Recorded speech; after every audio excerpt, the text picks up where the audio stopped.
Là, on est sur les vivaces. Donc ça, les plantes vivaces, on vient les intégrer dans les massifs,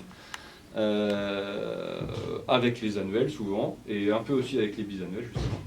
Et en fait, ça nous permet d'avoir un autre graphisme, parce qu'on a quand même pas mal de graminées dans ces plantes-là, d'autres couleurs, et puis des plantes qu'on arrive surtout à conserver d'une année sur l'autre. Parce que ça, c'est hyper intéressant. Ça nous évite de les racheter systématiquement ou de les rebouturer. On les arrache dans les massifs, on les divise, et puis on relance une production pour l'année qui suit. On va avoir, pareil, de nombreuses variétés de plantes, on va dire, plus tropicales, en passant par les ficus, les dracénas, les arecas, on a des cactus au bout aussi, qu'on utilise des fois dans les décors. Voilà, qui vont passer l'hiver. On va leur remettre, là, si le froid arrive, on va remettre les châssis sur les lignes.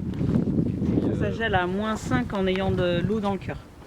Autrement, c'est très résistant. donc là, ouais, c'est ça, à peu près 15 000 de préparés. Celles qu'on a vues en serre, on va les remettre dans le sable au printemps, une fois qu'on aura déshervé, parce qu'il faut qu'on désherbe tout à la main, et là, il y a du temps à passer. Oui, parce que c'est zéro phyto.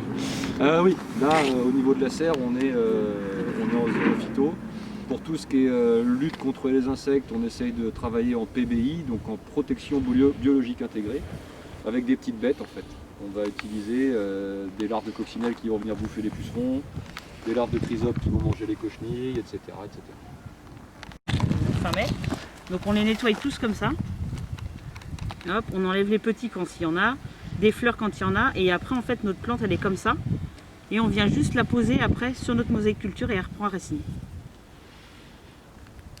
Ça pousse n'importe où en fait ça. Ça pousse, Oui. Ça fait partie des plantes succulentes, du coup ça pousse n'importe où. Il faut un peu d'eau quand même.